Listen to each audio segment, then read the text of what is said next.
everyone, this is Adarsh Tiwari welcoming you to Tutor Theory 9th, and now we are going to start the new chapter of the book Employability Skill Unit First, that is titled as Communication Skill. So what topic we cover in this particular video? We cover Introduction to Communication because यही topic हमारा सबसे lengthy है. Other topics are too short, so ये total 4 part में होगा. First part में हम introduction to communication करेंगे, verbal communication, non verbal communication. Second part में रहेगा greeting and introduction, talking about self. Third part में रहेगा. थर्ड पार्ट में भी और भी टॉपिक हैं, जैसे कि हमारी ग्रामर जो है ना, थोड़े से पार्ट्स हमारे जो ये आर्टिकल कंजक्शन ये सब हमारे बीच में आ गए हैं, वो हमें याद नहीं करना है. बस बेसिक है, उसको फुल स्टॉप कहाँ लगता है, कॉमा कहाँ लगता है, पंक्चुएशन मार्क कहाँ पर यूज़ करना चाहिए हमें, वो सब हमें याद करना है. बस बेसिकली थोड़ा सा टॉपिक है, तो इसमें ही कवर कर लेंगे. पार्ट थर्ड में, पार्ट फोर में हम बुक की एक्सरसाइज करेंगे, ठीक है, और एक्स्ट्रा क्वेश्चंस भी करेंगे इस चैप्टर से रिलेटेड, ठीक है. Okay, without wasting your time we move toward introduction to communication. Basically introduction to communication, the word communication comes from the Latin word communicare meaning to share. Communication जो word है वो कम्युनिकेयर से बना हुआ है. कम्युनिकेयर एक लैटिन वर्ड है जिसका मतलब होता है टू शेयर, कुछ देना. मतलब कि कम्युनिकेशन में हम अपनी बातों का लेन देन करते हैं ना, मैं कुछ कहता हूँ उसको तो वो मुझे कुछ कहता है, ये कम्युनिकेशन हुआ. तो टू शेयर मतलब अपनी बातों को आदान प्रदान करना. We know that communication is the sharing of information between two or more individually or within a group to reach a communication. जैसे मान लीजिए कि मैं यहाँ पर हूँ, ये मैं हूँ और ये मेरे दोस्त हैं, ठीक है. पहले हम इस line between two or more individual पहले चलते हैं, ठीक है. यहाँ पर मैं हूँ, मेरे दोस्त हैं और बाकी मेरे सारे दोस्त हैं, ठीक है. मैं अपने दोस्तों को बता रहा हूँ पेपर अब बार हार्ड आया था, ऐसा करके डिस्कशन चल रहा है. मैं अपनी बातों को उनको समझा पा रहा हूँ, ठीक है, कम्युनिकेट कर रहा हूँ, उनसे बातचीत कर रहा हूँ. अगर मैं लिख के देता हूँ उनको, अब उनके पास टाइम है कि नहीं है, वो देखें कब देखें, तो फिर वो अलग बात होगी, वर्बल नॉन वर्बल में आ जाएगा. बट अब कम्युनिकेशन में हम अपनी बातों को जब एक दूसरे तक पहुंचाते हैं और वो हमारी बातों को अंडरस्टैंड करता है, मतलब समझता है, तो उसे कम्युनिकेशन कहते हैं, ठीक है. इम्पोर्टेंस ऑफ कम्युनिकेशन, हमें कम्युनिकेशन क्यों करना चाहिए, मतलब इम्पोर्टेंस क्या है कम्युनिकेशन का. इन्फॉर्म, किसी चीज़ को फैक्ट बताना कि मेरे साथ आज यार ये हुआ था, तो मतलब आप इन्फॉर्म कर रहे हो कि ना मेरे साथ ये हुआ था, मेरे नंबर इतने कम आए हैं, वो ज़्यादा आए हैं, उसके इतने आए हैं, वो इन्फॉर्म कर रहे हो ना सबको. इन्फ्लुएंस, अपनी बातों में किसी को मना लेना. जैसे बार्गेनिंग करते हैं ना, सबसे बेस्ट एग्जाम्पल है बार्गेनिंग का. दुकान में जाते हैं, 20 रुपीज़ की सब्जी है, पर मम्मी लोग बोलती हैं कि हमें 15 रुपये में चाहिए, तो मतलब कहते कहते करते 15 रुपये कर देते हैं ना, मतलब कि दुकानदार को वो इन्फ्लुएंस कर लेती हैं अपनी बातों से. ऐसे express feeling, talking about on feeling, मतलब कि मैं बहुत दुखी हूँ यार, आज मैं नहीं आ सकता तेरे साथ, मतलब अपनी फीलिंग को किसी के साथ शेयर कर रहे हो ना, वो हमारा एक्सप्रेस फीलिंग हो गया, ठीक है. इंपॉर्टेंस ऑफ कम्युनिकेशन ये बनेगा, क्वेश्चन आ सकता है what are the importance of communication, आपको 3 पॉइंट्स लिख देने हैं, ठीक है. Elements of communication, importance of communication, elements of communication में बिल्कुल बहुत ज़्यादा डिफरेंस है, आप कंफ्यूज मत होना इन दोनों में, ठीक है. एलिमेंट्स ऑफ कम्युनिकेशन, देखिए स्पीकिंग एंड राइटिंग, ये किसी को हम गिविंग कुछ दे रहे हैं, वो हमारा स्पीकिंग एंड राइटिंग होगा. मतलब elements of communication, communication is two way exchanging information. 2 वे होते हैं अपनी बातों को किसी के द्वारा पहुंचाना, गिविंग या रिसीविंग, किसी को अपनी बात भेजना, बोलना, या किसी की बात सुनना, ठीक है.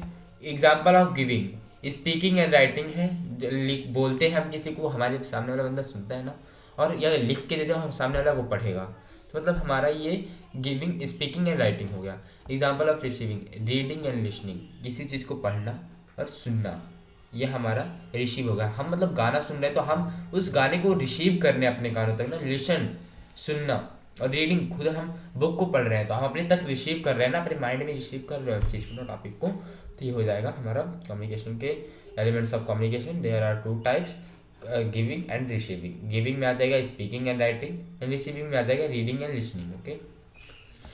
पर्सपेक्टिव इन कम्युनिकेशन, बेसिकली जब आप किसी से बात करते हैं, ठीक है, तो वो आपका पर्सपेक्टिव क्या होना चाहिए, मतलब उसको क्या आइडियाज़ एंड व्यूज़ और फिक्स्ड वे ऑफ थिंकिंग, वो क्या सोचे कि आप अगर उससे बात कर रहे हो तो आपका क्या क्या देखे कि वो आपको लगे कि हाँ ये बंदा अच्छा है। मतलब जैसे आप इंटरव्यू दे जाते हैं ना, तो आपका पूरा बॉडी लैंग्वेज चेक किया जाता है, आप कैसे बात करते हैं, ठीक है। तो वही है हमारा प्रोस्पेक्टिव, ठीक है। तो यहाँ पर आता है some factors affecting prospective in communication. जब हम किसी से बात करते हैं ना, तो हमारा लैंग्वेज बहुत ज़्यादा फर्क पड़ता है। तो आपको कभी इनकरेक्ट वर्ड नहीं बोलना है, अनफैमिलियर लैंग्वेज। अब आप इंटरव्यू में बैठे हुए हो, तो आपको डिटर्मिनेशन बोलना है, ठीक है, डिटर्मिनेशन। आप डिटर्मिनेशन बोल दिए तो वो गलत हो जाएगा, ऑब्वियस बात है, वो लैंग्वेज में फर्क पड़ेगा आपके। अनफैमिलियर वर्ड नहीं बोलना, इतने हार्ड वर्ड भी नहीं बोल देना कि जो इंटरव्यूअर है वो भी न समझ पाए, ठीक है। आपको ये सब बातें ध्यान देनी, ठीक है। फॉर एग्जाम्पल जैसे आपकी बुक में टेबल 1.1 दिया गया है, उसमें in case of use of incorrect word, unfamiliar language and lack of details, language can act as the barriers to communication what one wishes to convey.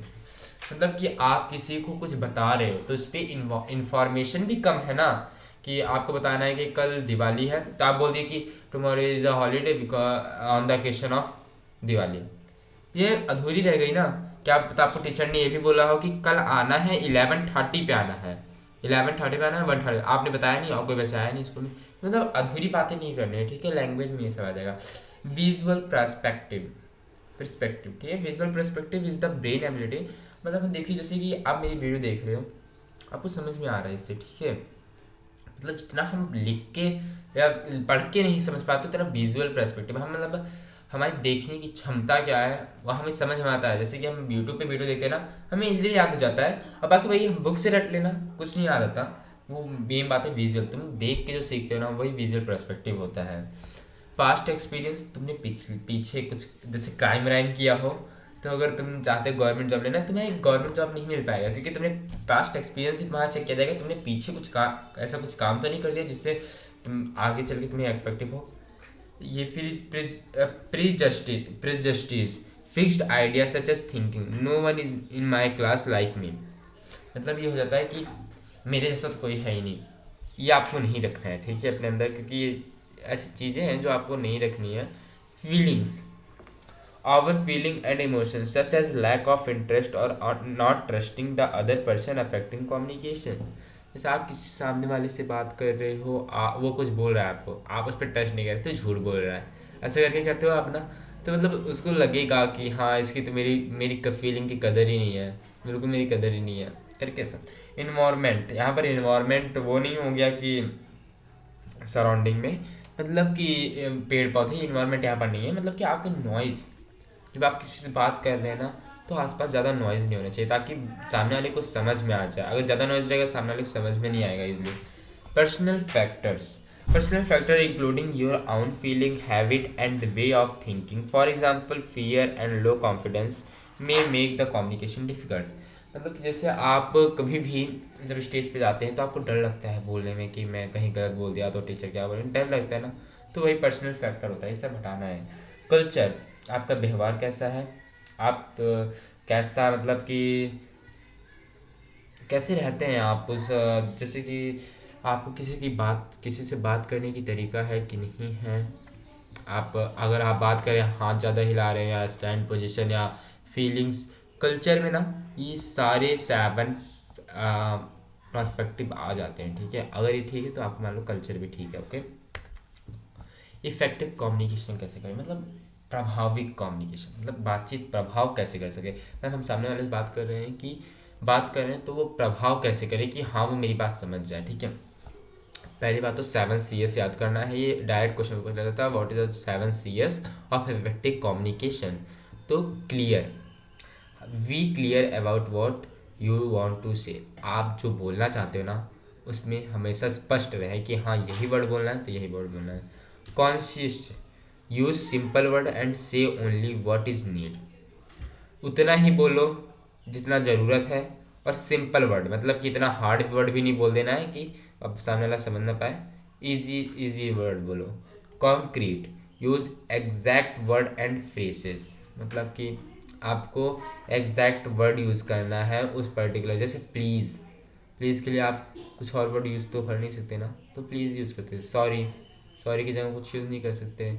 Sad, जैसे sad हुआ, आप इसकी जगह अनहैप्पी बोलोगे, आई एम अनहैप्पी, तो ये मतलब अलग सा बन जा रहा है ना, तो आई एम सैड ऐसे करके बोलोगे, ये कॉन्क्रीट में आ जाता है, ठीक है। एग्जैक्ट वर्ड जो है उसका जिसके सामने जैसा वर्ड बोलना है वैसा यूज़ करना है, ठीक है। करेक्ट वर्ड, स्पेलिंग करेक्ट होना चाहिए, ग्रामर मिस्टेक नहीं होनी चाहिए, हमारे इंग्लिश में यही सबके नंबर कटते हैं, ठीक है। ग्रामर मिस्टेक नहीं होनी चाहिए, करेक्ट वर्ड होना चाहिए, करेक्ट स्पेलिंग होना चाहिए, कोहेरेंट, ठीक है। Your word should make sense and should be related to the main topic.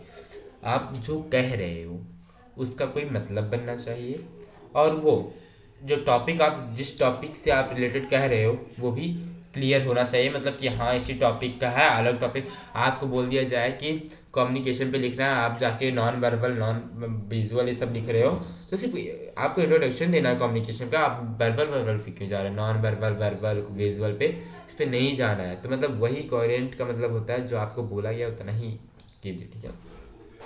Complete, information आपकी कंप्लीट होनी चाहिए, कभी भी आधी अधूरी इन्फॉर्मेशन नहीं रहनी चाहिए। जैसे इसमें मैंने बोला था आपसे प्रेसिडियस में, लैंग्वेज में, विजुअल पर्सपेक्टिव में, past experience, feelings, environment, personal factor, इन सब में आपको मतलब क्लियर रहना है कि आप क्या बोलना चाहते हो, ठीक है। जैसे लैंग्वेज में बोला गया था इनकरेक्ट वर्ड नहीं बोलना है, वो हमारे इसमें आ जाता है करेक्ट वाले में, तो मतलब पीछे वाले से अफेक्टिव प्रोस्पेक्टिव आपके व्यवहार को कैसे इफेक्ट कर सकता है वही है, ठीक है। फिर देन कंप्लीट वर्ड मैंने कर दिया, आपका कंप्लीट मैसेज होना चाहिए, जो आप व्हाट्सएप पे लिखते हैं good morning, how are you, बस है ना, तो ये कंप्लीट मैसेज हो गया, आप कैसे हो, गुड मॉर्निंग ऐसे करके आपने लिख दिया। बट आप यही लिख दोगे हाउ आर, बस हाउ आर लिख दिया, यू तो लिखा नहीं, हाउ आर के मतलब क्या समझेगा वो, नहीं इनकम्प्लीट रहा ना, तो कंप्लीट बोलना है। Curiosities, be respectfully friendly and honest, हमेशा सत्य के रास्ते पे चलो, हमेशा सच बोलो, मतलब सबकी इज्जत करो, यही हमारा क्यूरियोसिटी है, ठीक है, क्यूरियोसिटी है। तो I hope you learn all this 7 CS at the end. After in this next topic is verbal communication and non-verbal communication. We talk about in part 2 and हाँ non verbal communication, non verbal में एक visual communication भी आता है, तो वो भी रहेगा, ठीक है। तो till thank you, have a nice day.